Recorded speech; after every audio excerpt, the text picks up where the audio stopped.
Agora nós vamos chamar a nossa delegada querida, Terezinha de Carvalho, delegada da polícia, aposentada, atuou como titular na Delegacia de Polícia da Defesa da Mulher e como titular no 9º Distrito Policial de Campinas, professora da Academia de Polícia Civil do Estado de São Paulo, como vereadora por 2 mandatos, foi autora de mais de 150 leis municipais. Vocês querem mais?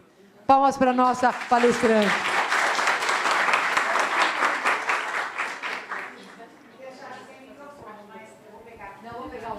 Não, tá bom aqui, tá ótimo. Bom, em primeiro lugar, nossa, tá bem alto, eu já sou tão delicada para falar.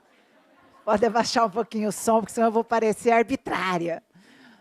Mas, uma vez me disseram dessa questão do microfone, né? Nossa, você usa a arma, na época a arma top de linha, quando eu entrei na polícia, era o 38. Então, eu falei, não, eu tenho mais medo de microfone do que carregar um 38. Porque, realmente, aquilo que você fala, as palavras, né, uma vez dita, elas não têm volta, né? Então, é preciso pensar sempre no que a gente vai dizer. Em primeiro lugar, queria cumprimentar todas vocês, né? Minhas colegas, minhas amigas, minhas companheiras, minhas irmãs, né? Que é uma conotação que eu sempre chamo as minhas amigas de minha irmãzinha. Então, queria cumprimentar vocês pelo Dia Internacional da Mulher, que é hoje, que desnecessário se faz até falar sobre isso, porque todas já sabemos a origem, o porquê, as mulheres que falaram, a Thelma muito bem colocou todo esse histórico. Eu vou até pular uma parte aqui da minha apresentação, porque esse histórico todo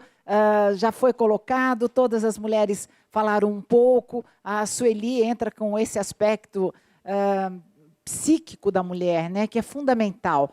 E eu queria dizer a vocês que, assim, o que me passou pela cabeça, eu sou muito essa coisa de insight, né? O que aconteceu, eu me vejo assim, sempre orientada por uma força que não é minha. Né? Eu sou um pouco espiritualista, eu sou um pouco cética em algumas coisas, mas eu acredito muito nesta intuição, que não chega a ser o 6º sentido, como dizem, né, da mulher, mas essa intuição, aquela vozinha lá de dentro, que fala com a gente, que às vezes a gente não quer ouvir. Muitas vezes a gente entra em furada, porque a gente não ouve a voz interior que está falando com a gente. Mas tem uma poetisa de Campinas, ela escreveu um poema que eu não lembro, até porque nessa idade a gente já começa a ter problema de memória mesmo. E se tem uma coisa que eu não vou conseguir decorar a vida inteira, é poesia. Porque eu tenho dificuldade com coisas assim, muito certinhas, muito regradas, muito habituais, né? Eu sempre saio do comum. Mas ela escreveu um poema que ela fala, se chama Nasce uma Mulher. Que quando nasce uma mulher, ela diz, o céu perde um anjo e a terra ganha uma flor. E não é uma flor qualquer, é uma flor com um caule bem flexível, como disse a doutora Sueli, que é para suportar tanta dor. Eu acho que esse poema ele segue nessa linha, e é isto mesmo que a gente vê. Para a nossa apresentação de hoje, eu queria dizer, em primeiro lugar, que eu me sinto em casa com vocês. Lógico que a minha arma não é a mesma utilizada por vocês nas nossas profissões. De qualquer maneira, alguma ligação tem, né? Se eu usava lá atrás um 38, uma calibre 12, que eram as nossas armas de 30 anos atrás, vocês têm na mão uma bomba, né? E quando a gente fala uma bomba, não é a bomba de combustível, é a questão também da exposição aos produtos químicos, ao benzeno, né, que exala desses produtos químicos, altamente cancerígeno. Então, nós temos coisas em comuns. Quanto à questão de ser mulher frentista, é engraçado, né? A Thelma fala dessa ampliação realmente da representatividade. Importante colocar todas as atividades envolvidas pelas mulheres ligadas a esse segmento, que é uma prestação de serviço. Mas eu sempre me identifiquei com as frentistas, porque as frentistas têm uma atividade que é muito do masculino. E eu, como delegada, quando eu entrei como delegada, nós éramos 3 delegadas no estado de São Paulo. Apenas 3 mulheres, num universo de milhares de homens. Então, eu enfrentei uma série de preconceitos para também sobreviver nessa profissão. Porque cada dia era um novo desafio. é uma questão das pessoas estarem te testando o tempo todo. Ah, vamos ver se ela é boa mesmo, né? Chegou aí, eu me lembro, conto para todo mundo nas minhas falas, o meu primeiro dia como delegada. Eu fui escrivã de polícia, eu fui escriturária, e aliada a tudo isso, eu nunca deixei, acreditem, de lavar, passar, cozinhar, pregar botão, costurar uma barra de calça, enfim. Quando eu entrei para delegada é que eu senti o impacto da minha profissão. Porque aí eu assumi uma posição de mando, de comando, de autoridade. E foi aí que a coisa pegou. Quando eu assumi como delegada, não existiam tantas delegacias da mulher. Na verdade, existia só uma ou duas. A primeira, a Delegacia da Mulher, que funciona até hoje no Parque Dom Pedro, em São Paulo, e uma ou outra no interior, que eu não me recordo qual é. Mas quando eu assumi como delegada, como não existiam delegacias da mulher, me mandaram ser titular de uma cidade. Então, eu fui ser a xerife da cidade. E eu fui para lá, com 38, que eu nunca havia segurado na vida, dentro da bolsa. Segurei na academia de polícia, mas assim, com instrutor, com protetor, o cara quase que segurando a tua mão para você atirar. Então, não era toda essa coisa, não, que hoje as mulheres já saem mais preparadas. Naquela época, a mulher era mais ou menos assim, entrar no universo masculino era muito mais difícil, era um teste diário. E eu conto essa história porque eu estava no meu segundo casamento. Hoje eu estou no terceiro, super feliz, não quero incentivar ninguém, tá? Mas assim, meu marido falou, olha, me fala exatamente a hora da sua palestra que eu falar. Eu falei, não, fica fora que eu acho que você vai ficar melhor, viu? Hoje é domingo, tem um monte de esporte aí na TV, fica tranquilo, relaxando, afinal de contas amanhã é segunda-feira, né? Mas não era por isso, né? Porque eu vou falar um pouquinho, sim, do relacionamento em si, rapidinho. Quando eu assumi como delegada, me mandaram para uma cidade pequenininha. E meu marido, que também era delegado, ficou muito bravo com isso. Porque ele achava que eu tinha que trabalhar na mesma cidade que ele. Porque eu ia me deslocar, mas não era isso. Na verdade, numa cidade grande, você é mais um, né? Vamos falar o cargo de delegado. E numa cidade pequena, você é a única, né? Numa cidade pequena, você tem o juiz, o promotor, nem juiz tinha lá, porque não era comarca. Mas, vamos lá, o juiz, o promotor, o padre e o delegado. Basicamente, essas eram as autoridades da cidade.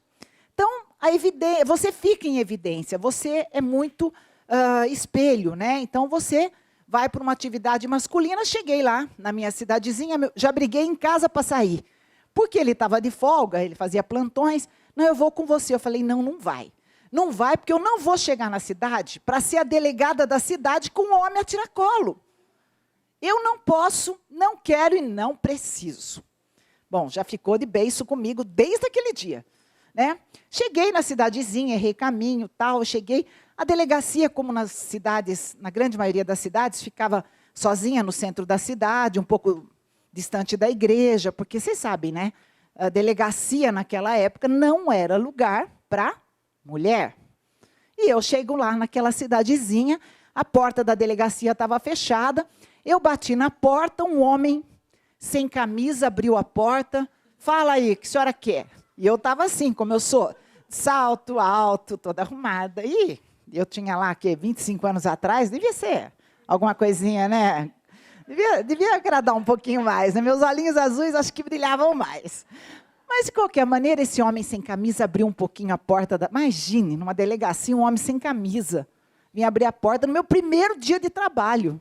Né? Olha a recepção, eu esperava que ia ter banda na cidade, fogos e tudo mais, e nada. Cheguei, bati na porta, ele olhou assim, pois não, o que a senhora quer?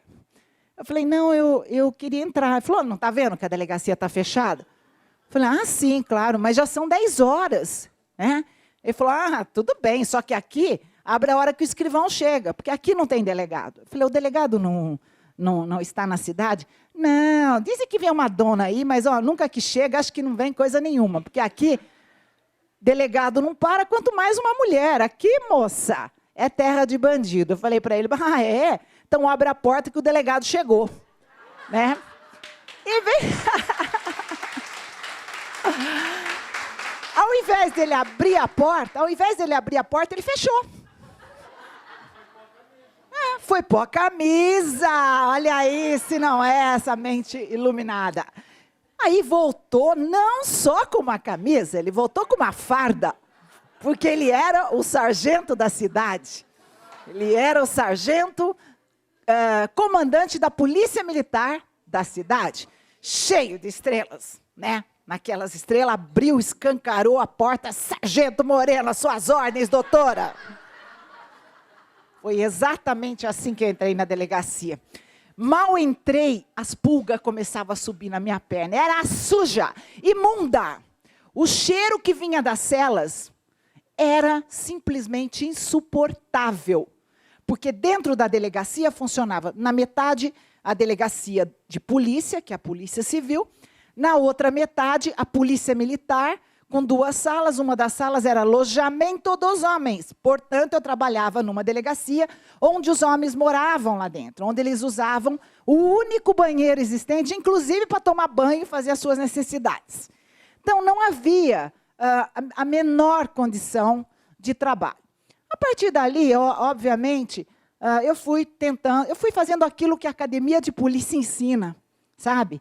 Quando você vai na escola de polícia, você faz uma academia de polícia, você tem uma noção, mas na prática a coisa é outra. Se você fizer um curso, uma faculdade, a hora que você for para a prática, a coisa muda, porque tem as suas particularidades. Mas eu fui fazer o que manda o figurino, foi visitar o prefeito. Aí o prefeito, todo feliz, era o único prefeito da região que tinha uma mulher, e ainda bonita, trabalhando na cidade dele. Então, o prefeito se sentia o rei da cocada branca, porque eu era o troféu da cidade dele. E comecei o meu trabalho ali, aí eu fui me reunir, fui falar com o padre, conheci o cônego siríaco, que era radiestesista, então ele trabalhava aquela ciência do pêndulo, né? Me ajudou isso também no futuro. Enfim, fui fazendo o meu trabalho e fui me envolvendo cada vez mais com o trabalho. Depois de 6 meses no trabalho, meu marido começa a querer ir para o meu trabalho. Porque ele havia sido escrivão de polícia, e o meu escrivão de polícia não aguentou o tranco, entrou de licença. Porque uma coisa que me ajudou a ser uma delegada muito eficiente foi o fato de ter sido escrivã antes. Então, progredir na carreira, qualquer área que a gente esteja, só acrescenta, né, Thelma? Só acrescenta. E ele quis, então, ir para a delegacia. Ótimo, uma ajuda, vai.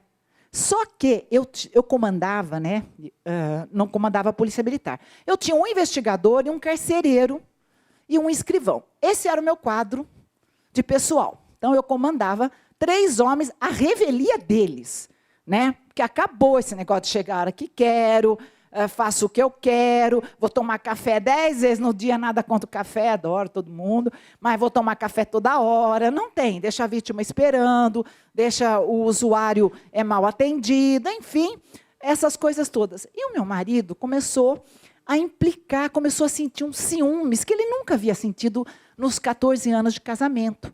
Então, ele começou a ficar inseguro, porque o jornal também, qualquer coisinha que eu falava, virava manchete. Um pouco por causa da mídia, porque era novidade, mulher, delegado de saia era novidade, né? Então, uma hora eu estava assim de vestido, outra hora eu descia da viatura de bota e calça comprida. Como pode? Pode, trocava dentro da viatura mesmo. Entendeu? Uma coisa é você ir no gabinete do prefeito, outra coisa é você ir lá num local de homicídio, né? No barro, lugar distante, no mato, no canavial, enfim, todas as circunstâncias do cargo de um delegado de polícia, sozinho, como delegado, numa cidade pequena. E ali você é delegada comum, então você é delegada de trânsito também. Então, de repente, menor dirigir não era problema meu, né? Então, a cidade toda virava em torno do delegado, do padre e do prefeito, porque o juiz ficava na comarca, próxima ali da cidade. E o meu marido, meu primeiro marido, o meu príncipe encantado, o pai dos meus 3 filhos, o meu inimigo por mais de 20 anos, hoje meu amigo, e a gente acabou ficando amigo, né? Ele chegou e me colocou numa situação, ele foi para a delegacia, e o investigador um dia chegou para mim e falou: doutora, quem que manda aqui? Eu falei: como assim? A senhora dá uma ordem, o seu marido dá outra. A quem que eu vou atender aqui? Aí caiu a ficha. Né? Porque, às vezes, a gente não percebe o que está na cara da gente, a gente não vê.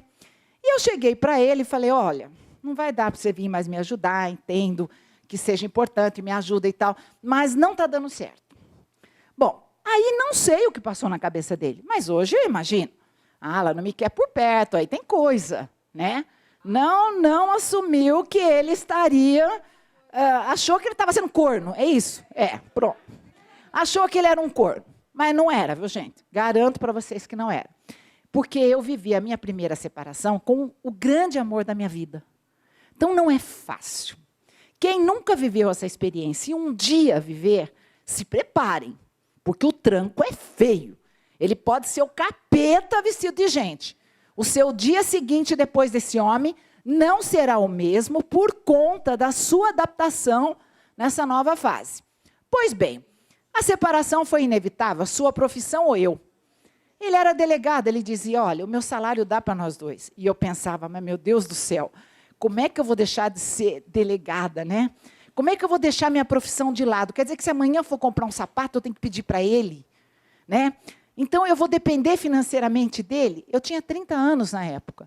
Falei, não vou, não quero. Então, é a minha profissão. Talvez tenha doído mais a minha separação por conta disso. Foi uma opção pela minha profissão. Passa para mim. Ah, tem um controle remoto? Pode passar. Eu não vou me ater às apresentações, mas vou falar rapidinho. O histórico eu vou pular sobre as conquistas da mulher, porque as nossas colegas aqui já falaram o suficiente por hoje. Considerações sobre a Lei Maria da Penha, vou falar com vocês. Vou falar sobre o assédio moral e sexual e um pouco sobre as delegacias de defesa da mulher, porque é uma barbaridade a distribuição de delegacias pelo Brasil. No século VII a.C., a mulher era colocada assim. A mulher dever de, adorar o homem como a um Deus. Todas as manhãs, por 9 vezes consecutivas, ela deve ajoelhar-se aos pés do marido. E de braços cruzados, perguntar-lhe, Senhor, que desejais que eu faça? Próximo. Ainda já no século XVIII, né, nós estamos falando antes de Cristo, eu já estou falando um século adiante, a Constituição Nacional Inglesa, imagina, Inglaterra, dizia, todas as mulheres que seduzirem e levarem ao casamento os súditos de sua majestade mediante o uso de perfumes, pinturas, dentes postiços, perucas e recheio nos quadris, incorrem em delito de bruxaria e o casamento fica automaticamente anulado. Fácil, né? Fácil. Hoje em dia, a mulher, eu falei, a doutora Sueli, bunda não é palavrão. Bunda é parte do corpo do homem e da mulher, tá? É que a senhora é muito fina, delicada. Nas leis de Manu, no livro sagrado da Índia, olha só o homem protegido, né, o castelo. Mesmo que a conduta do marido seja censurável, ou seja, mesmo que ele seja um galinha, né? Mesmo que este se dê aos outros amores, fácil, né? A mulher virtuosa deve reverenciá-lo como a um Deus. Durante a infância, uma mulher deve depender do seu pai. Ao se casar, do seu marido. Se este morrer, de seus filhos. E se não os tiver, do seu soberano. Na pior das hipóteses, o rei mandava nela. Uma mulher nunca deve governar-se a si própria. Isso está no livro sagrado da Índia. Lá em Paris, no Tratado de Conduta Moral e Costumes da França, no século XIV, dizia, gente, isso fez parte de leis, de códigos. Isso está escrito, ninguém falou que isso aconteceu, isso está escrito lá. Quando um homem for repreendido em público por uma mulher, cabe-lhe o direito de derrubá-la com um soco, desferir-lhe um pontapé e quebrar-lhe o nariz, para que assim desfigurada não se deixe ver, envergonhada da sua face. Então, por isso, lá nas entrelinhas, bem merecido, nas entrelinhas está aquela frase, não se bate em cara de homem, mas cara de mulher se arrebenta, né? Mas está lá na entrelinha. E é bem merecido que ela se sinta envergonhada, dizia lá o Tratado de Conduta Moral da França, por dirigir-se ao homem com maldade e linguajar ousado. Vamos lá. As crianças, os idiotas, os lunáticos e as mulheres não podem e não têm capacidade para efetuar negócios. Isso dito por Henrique VII, rei da Inglaterra. Próximo. Quando uma mulher tiver conduta desordenada, olha, as nossas condutas eram ordenadas pelos homens, e deixar de cumprir, esse aqui é o máximo, as suas obrigações do lar, o marido pode submetê-la à escravidão. Olha que absurdo. Essa escravidão pode, inclusive, ser exercida na casa de um credor do seu marido. Eu não quero minha mulher, ela vai trabalhar para você. E mais ainda, durante o período que durar, é lícito a ele, o marido, contrair um novo casamento. Lícito. Vamos para frente. Os homens são superiores às mulheres. Está no Alcorão, o livro sagrado dos muçulmanos, que vigora até hoje. Os homens são superiores às mulheres porque Alá outorgou-lhes a primazia sobre elas. Portanto, dais aos varões o dobro do que dais às mulheres. Os maridos que sofrerem desobediência de suas mulheres podem castigá-las, deixá-las sós em seu leito. Ai, que coisa, tem hora que isso é um alívio. E até bater nelas, né? Não se legou ao homem maior calamidade do que a mulher. Que as mulheres, e aí vem o cristianismo, a Igreja Católica, que as mulheres estejam caladas nas igrejas, porque não lhes é permitido falar. Se quiserem ser instruídas sobre algum ponto, interroguem em casa os seus maridos. Se quiser saber de alguma coisa, vai saber pelo seu marido. A natureza só faz mulheres quando não pode fazer homens. A mulher é, portanto, um homem inferior. Quem disse isso? Aristóteles. Eu não falo para vocês que tem um lado sinistro da história da humanidade que está escondido, enterrado nas catacumbas. A própria interpretação da Bíblia, nós sabemos que ela é errônea em muitos pontos, porque a Bíblia também coloca a mulher como submissa.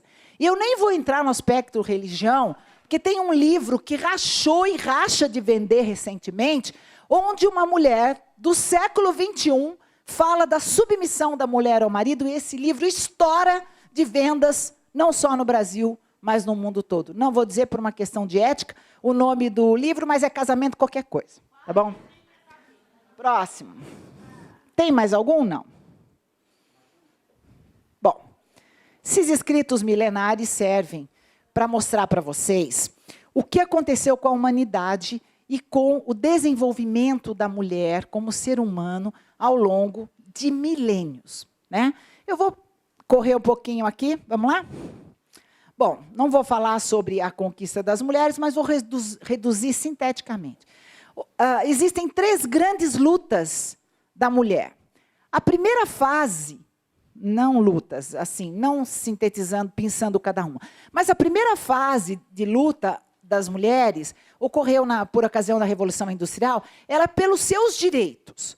O direito de ir e vir, o direito de trabalhar, o direito de realizar negócios e não estar atrelada ao marido, o direito de poder estudar. As mulheres, no início das civilizações, não podiam ter acesso à educação.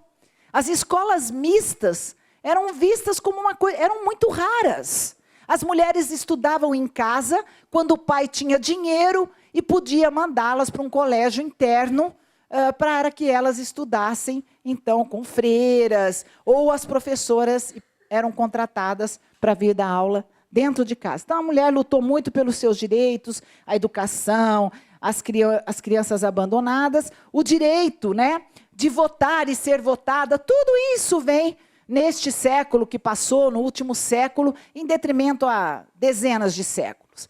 Depois a mulher começou, pode passar, começou a lutar, eu não vou estar falando disso, começou a lutar sobre a sua liberdade sexual. Não parece, mas a pílula revolucionou a questão das mulheres, porque ela deixou de ser escrava de uma situação que a ela era imposta. A mulher praticamente era estuprada pelo marido todas as vezes que ele queria que ela cumprisse o dever conjugal. Não interessa se ela está com dor de cabeça, se ela está menstruada, se ela está gripada, se ela está cansada, né? E a mulher lutou muito por isso. A partir do momento que ela conseguiu controlar a sua liberdade sexual e ela passou a ter o direito. Então, quando a gente fala em direitos da mulher, a ONU elenca lá 12 direitos, né?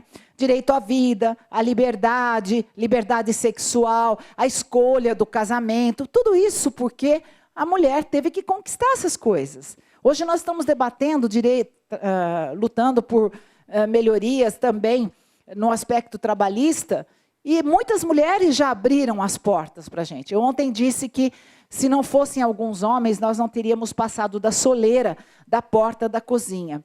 Meu pai me dizia, filha, tem dia que eu não queria ir para a escola, vai estudar. Se você não tiver estudo, você vai ter que ser submissa a vida inteira. E meu pai, ele foi prefeito de uma cidadezinha, mas ele não era um homem letrado, não era um homem culto, era um homem da roça, que colocou na minha cabeça que se eu não estudasse, eu não ia ser nada na vida.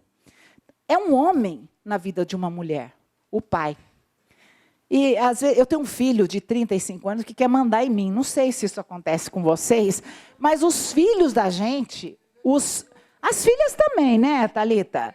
Eu vi ali, você ali, falando para a mãe, abaixa esse som. Nossa Senhora! Os filhos deixam, às vezes os filhos acham que a gente é uma débil mental, né?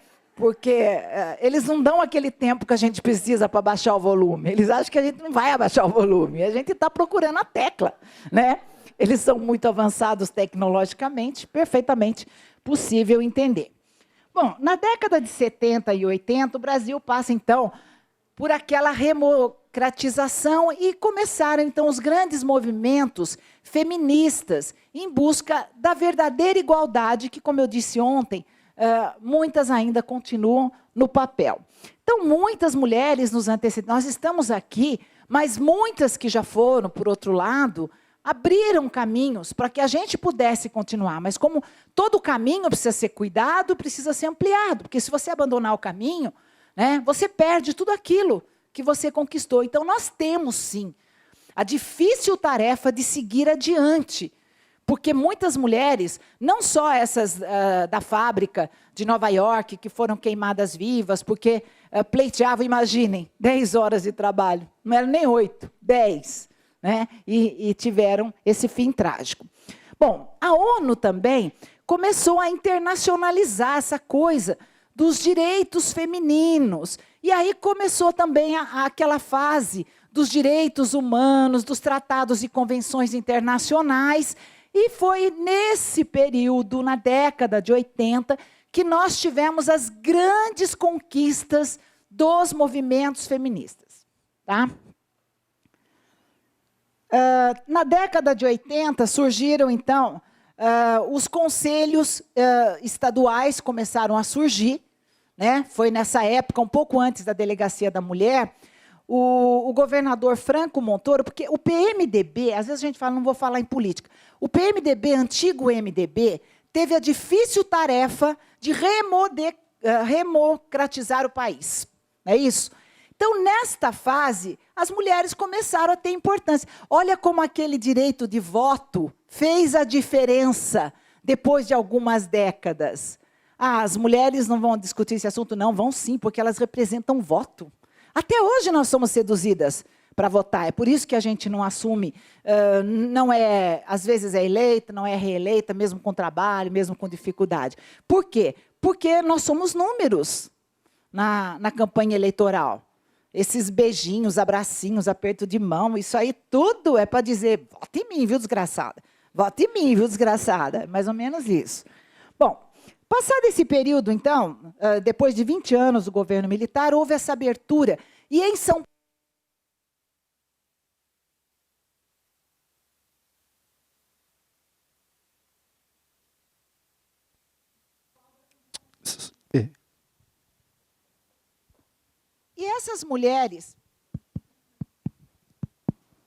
E essas mulheres, então, que faziam parte dos conselhos, ficaram ali fazendo o que a Thelma faz na cabeça do Chico, né? Ali, repetindo, insistindo, buscando. E elas buscavam, então, alguns mecanismos para que as mulheres tivessem os seus direitos garantidos. Uma das maiores formas de discriminação da mulher é justamente a violência. Esta é a forma mais vil de discriminação contra a mulher. Porque na porrada, muitas mulheres acabam acatando situações que em outras circunstâncias elas não acatariam. Sabe uma coisa que chamou muito a minha atenção? Quando tem homens na sala, né? Uma pena, viu? Mas eu vou contar mais ou menos. Uma coisa que me chamou muita atenção na Delegacia da Mulher eram as mulheres reclamando que não queriam fazer sexo anal com o marido.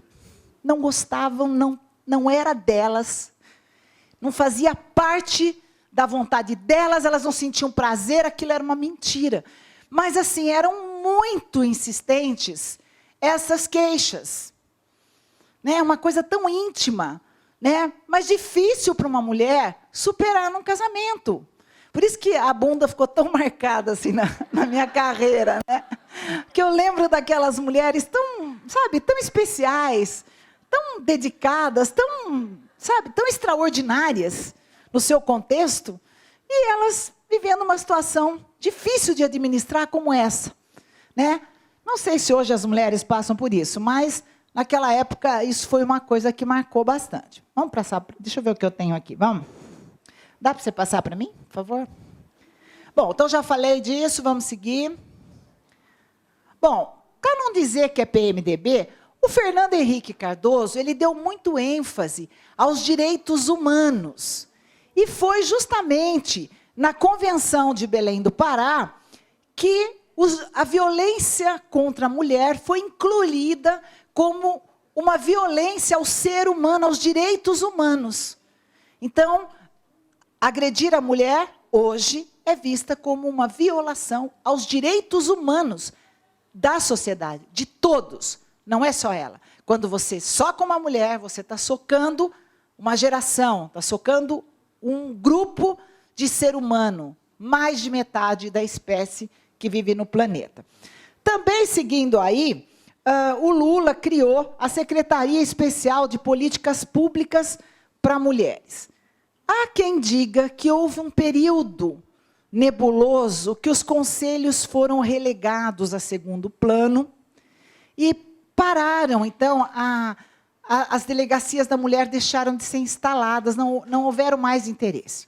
Uma coisa é certa, graças a essa Secretaria Especial de Mulheres, ontem, não, dia 4, foi aprovado o crime de feminicídio, que é o homicídio de mulheres dentro do lar ou por conta do relacionamento, enfim, dentro desse âmbito do doméstico e do relacionamento, o crime de feminicídio foi colocado, então, como homicídio qualificado e passa a ser crime hediondo, né?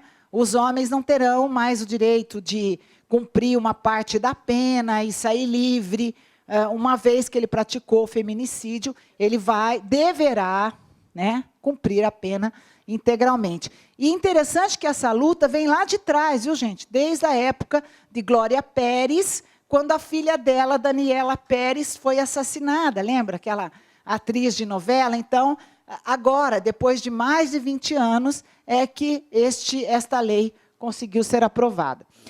O Disque 180, que é o órgão dessa secretaria que recebe denúncias contra a mulher, divulgou ontem, a secretária, que no último ano foram 490 mil denúncias ou de pessoas ligando para o 180, buscando algum tipo de informação. Dessas 490 mil, menos de 70 mil efetivamente procuraram uma delegacia de polícia e registraram uma ocorrência. Dessas 60 mil que procuraram a delegacia e registraram a ocorrência, mais de 50% dos casos denunciaram violência física, seguida da violência psicológica. Bom, com a Lei Maria da Penha, olha, ela vem no ano de 2006, depois que criaram uma lei, e aí eu falo que houve um período nebuloso, porque eu era delegada da mulher, e um belo dia meu chefe chegou e falou assim, olha, delegada valentona, você não vai mais poder prender os homens, viu? Abaixa a bola aí. Falei, como é que é? A partir de agora, violência contra a mulher, a maioria dos crimes de violência contra a mulher é crime de menor potencial ofensivo.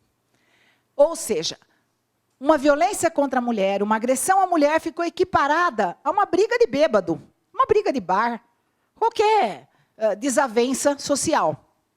Eu não me conformava e eu perguntava, então, para as mulheres que naquela época pertenciam ao SOS Ação Mulher, instituições que foram criadas para dar esse suporte integral à violência contra a mulher. Não só a questão criminal, mas a psicológica, a social. E nós tivemos, Sueli, em Campinas, a Maria José de Matos Taube, que já faleceu. Tivemos a Rosina Cimália, que já faleceu. Mulheres extraordinárias com quem eu aprendi muita coisa. E com essa da ânsia, né, de se buscar uma solução, o governo do PMDB foi, então, Michel Temer, atual vice-presidente da República. Ele era o secretário estadual de Segurança Pública no estado de São Paulo. E ele teve uma ideia. As delegacias da mulher não foram ideias das feministas. Foram reivindicações, mas esse insight de criar uma delegacia especializada foi efetivamente de um secretário de Segurança Pública, e assim foram então criadas em todo o estado de São Paulo, inicialmente, as delegacias de defesa da mulher, e a Delegacia de Defesa da Mulher tinha como objetivo a mulher. E aí começou-se uma discussão se a Delegacia da Mulher deveria atender também a violência contra o idoso, a violência contra a criança e contra o adolescente. Os idosos se mobilizaram e não fazem parte do rol, embora uma idosa agredida possa e deva ir a uma delegacia de polícia de defesa da mulher, ela vai ser atendida. Mas, inicialmente, a Delegacia da Mulher não tinha esse foco criança e adolescente. Hoje vocês vão ver que, apesar de não terem dotado as delegacias da mulher de nenhuma infraestrutura, ou seja, apesar dela continuar como era, desde 1985, há mais de 20 anos, ainda colocaram como atribuição da Delegacia da Mulher a questão da proteção da criança e do adolescente, onerando ainda mais as delegacias de defesa da mulher com as suas atribuições. Passado esse baque do ano de 99, as mulheres começaram a se mexer, não, mas realmente essa lei 9.099 não bate, não está certo. Como que violência contra a mulher vai ser considerada crime de menor potencial ofensivo? E na época eu não estava na política, ainda não tinha sido candidata, e eu ficava me perguntando, mas onde estavam as deputadas? Porque existiam, essa média de 10% sempre existiu nos últimos anos de parlamentares, né? Nós sempre tivemos por volta de 10%, até porque muitas mulheres que chegam a deputada, a senadoras, muitas vezes nem são por lutas femininas, né? Muitas vezes podem ser por um QI especial, né? Poxa vida, quem vai continuar minha tarefa, né? Ah, tá aqui, ó, minha mulher, meu sobrenome disponível vai ser ela. Ou tá aqui, ó, minha filha, ó, minha filha, meu sobrenome, né? O coronelismo que ainda está presente ainda na nossa política. Foi então que, não por causa das feministas também, e eu sou uma feminista de carteirinha, mas mostrando para vocês que só mobilizar, só reivindicar, não basta, muitas vezes fatores externos têm que colaborar. Com essa abertura da ONU e da Comissão de Direitos Internacional, o caso da Maria da Penha foi parar nesta comissão internacional. Por quê? Porque a Maria da Penha, uma professora, uma mulher letrada de nível superior, ela sofreu 2 vezes tentativa de assassinato pelo marido. Eu acho que você já sabe a história dela, né? Eu vou pular esse capítulo aqui, mas, de qualquer maneira, ele foi condenado graças a essa intervenção internacional que chegou e disse para o Brasil que tinha assinado a Convenção dos Direitos Humanos. O Brasil precisa ter leis mais severas para combater a violência contra a mulher. Foi aí, então, que surgiu a Lei Maria da Penha. O marido dela foi condenado a 19 anos e foi preso efetivamente 2 anos apenas. Com a aprovação dos crimes hediondos, como crime hediondo, esse homem ficaria alguns anos mais na cadeia. Tá? Ele não ficaria, com certeza, apenas 2 anos. Pode passar, por favor? Aí está, então, a Maria da Penha, junto com o Lula, a ministra Ellen Grace, falando na época que surgiu a Lei Maria da Penha. A Maria da Penha, ela também foi indenizada, ela recebeu uma indenização em espécie, né? O que é importante, realmente, o ressarcimento pelo dano moral da omissão do Estado. No caso dela, o Estado brasileiro foi condenado a pagar, inclusive, indenização em dinheiro para Maria da Penha. E aí surgiu, então, a palavra mágica, violência doméstica. O que é violência doméstica? É toda violência? Né? Não. É toda violência que ocorre no ambiente de moradia, de convivência, no ambiente familiar, não no ambiente de trabalho. Nós vamos falar disso um pouquinho mais para frente. Vou correr bastante para chegar lá.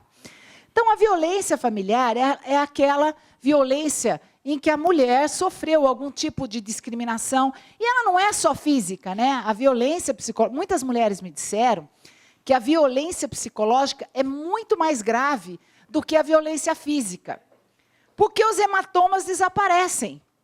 Mas aquilo que ficou na cabeça, aquela ofensa que foi plantada na cabeça dela, aquilo vai caminhar com ela, muitas vezes, pelo resto da vida, até porque nós não temos acesso a psicólogos, né? Nós não temos na rede pública o acesso ao psicólogo como deveríamos ter, porque se existe uma constatação de que a violência psicológica existe, ela vai ser considerada crime a partir da Lei Maria da Penha, com muita dificuldade de comprovar, mas ela é considerada crime pela Lei Maria da Penha, então a rede pública deveria disponibilizar os serviços de psicólogo, de psicóloga para todas as pessoas, não só as mulheres. Então, toda ação ou omissão baseada no gênero, o fato de ser mulher, às vezes a gente fala assim, mas, poxa, é possível praticar um crime por omissão? Sim. Sim. Você quer ver um crime por omissão? O marido desprezar totalmente a mulher. Ela pode usar batom vermelho, salto alto, uma lingerie sexual, passa perto dele e ele... Oh, sai daí que o Corinthians fez um gol. Oh, sai da frente. Né? Muitas vezes o desprezo pela mulher gorda, por exemplo. Quantos homens rejeitam as suas esposas e as chamam de gorda? Isso que é coisa mais desagradável, mais traumática do que essa. Ninguém é gordo porque quer ser gordo, porque hoje em dia ser magro é tudo tão bonito, quem não quer ser? Né? Todo mundo quer. Né? Quem não quer? Não é verdade? Está na moda. Não é que está na moda, é realmente o ser humano, para ser saudável, pela própria antropologia da espécie, o homem corria, caçava, tinha muita atividade física. Então, o ser humano não nasceu para ser gordo. Nós sabemos dos problemas de saúde. Agora, para nós virou uma cruz, né? Porque é uma cobrança. Né? Você engorda um pouquinho no fim do ano, você já fica com aqueles suco detox na semana seguinte. Pô, nem deu para digerir a leitoa que a gente comeu, já tem que estar vendo como é que vai eliminar os quilinhos que ganhou. Não dá nem para curtir. A geleia de jambolão que eu fiz, pus na internet, eu vi lá essa frutinha na minha casa, jambolão, tem outros nomes também, azeitona do Nordeste, ai, como é que é? Jamelão, jambo. E lá, eu vou contar essa história rapidinho, hein? Caiu lá as frutinhas todo dia, aquele caminhão de frutinhas saindo, jogando fora. Falei, gente, mas será que isso não serve para nada? Eu tinha até medo de comer, porque a gente vai lá, não conhece, não sabe se pode comer. Aí experimentei, ela não é lá muito agradável, ela é bastante... amarra a boca, né? Aí eu falei, quer saber? Deixa eu ir na internet. Eu fui lá na internet. Vão, gente, o santo Google é maravilhoso. Resolve um monte de coisa que você não precisa perguntar nem para o vizinho, nem para o marido, nem para o filho chato. Enfim, você consegue resolver. E fiz a tal geleia e postei na internet. Aí agora fica todo mundo me ligando, querendo. Você vê como é que é? A gente luta, sofre, se mata por questões tão grandes e, de repente, uma geleia faz mais sucesso do que tudo que você fez na vida inteira. E assim é a história da minha geleia de jambolão. Mas onde ocorre, então, a violência doméstica? Dentro do lar. Para que a Lei Maria da Penha possa ser invocada, essa violência tem que ter ocorrido no âmbito do lar. Então, o que acontece? Se vocês, mulheres, sofrerem violência física por parte de um colega de trabalho, vai invocar a Lei Maria da Penha? Vai? A Lei Maria da Penha protege as mulheres fora do ambiente doméstico? Não. Não protege. Primeira falha da lei. Porque a violência contra a mulher, 90% dos casos ocorrem dentro de casa, nós sabemos. Mas a realidade da mulher hoje não é ficar em casa, né? Muitas mulheres são agredidas, e a gente está falando em todo tipo de violência, tá? Violência psicológica também, aquele terrorismo que às vezes o colega de trabalho faz. Então, também, em qualquer relação íntima de afeto. Essa lei admite muita interpretação. Lembra o caso da Elísia Samúdio? Que a juíza entendeu que não havia relação íntima de afeto, porque eles haviam terminado o relacionamento? Ela é daqui? Ah, tá.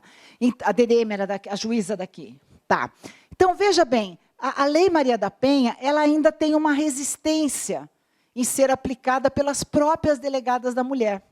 Um estudo recente de uma professora, eu não sei se ela é de Santa Catarina, não me lembro agora, mas ela fez umas pesquisas na Delegacia da Mulher e todas as delegadas disseram: a Lei Maria da Penha não é muito diferente do Código Penal de 1940. Aliás, antes dessa parafernália toda, o cara ameaçava, ele estava preso. É a época que eu peguei, né, o Código Penal de 1940, que você prendia, porque hoje, com a Lei Maria da Penha, você voltou a prender porque a Lei 9.099 tinha suspendido esse tipo de prisão. Então, você voltou a poder fazer prisão. Mas o delegado continua podendo arbitrar a fiança. A grande vantagem da Lei Maria da Penha na questão da violência doméstica, minha gente, é que ela tem outras medidas que, junto com a ação da delegada, tornam ou podem resolver, ou pelo menos tentar resolver o problema da violência contra a mulher. Uma delas é o afastamento do agressor do lar. Quantas mulheres iam na delegacia e falavam: doutora, põe ele para fora de casa, porque eu não quero mais viver com esse homem. Mas não é assim. Ninguém abre a porta e fala: tchau, vai embora. O homem não é uma pessoa que você tem poder sobre ele, ele não tem poder sobre você, mas você também não tem poder nenhum sobre ele. Não é porque você comprou a casa, porque você paga o aluguel, porque você põe comida, porque você faz todo o serviço, que você pode pôr ele para fora. Você não pode fazer isso nem muito menos com o filho. Quantos filhos são usuários de entorpecente ou são marginais e vêm para a casa da mãe e entra na casa da mãe e a mãe não tem como fechar a porta, porque ele pode até arrombar, entrar, enfim, não existe como reparar. Não existe uma varinha mágica que a delegada fala: a partir de hoje o seu marido vai ser exatamente como você quer. Seu filho vai ser exatamente como você quer. Isso não existe.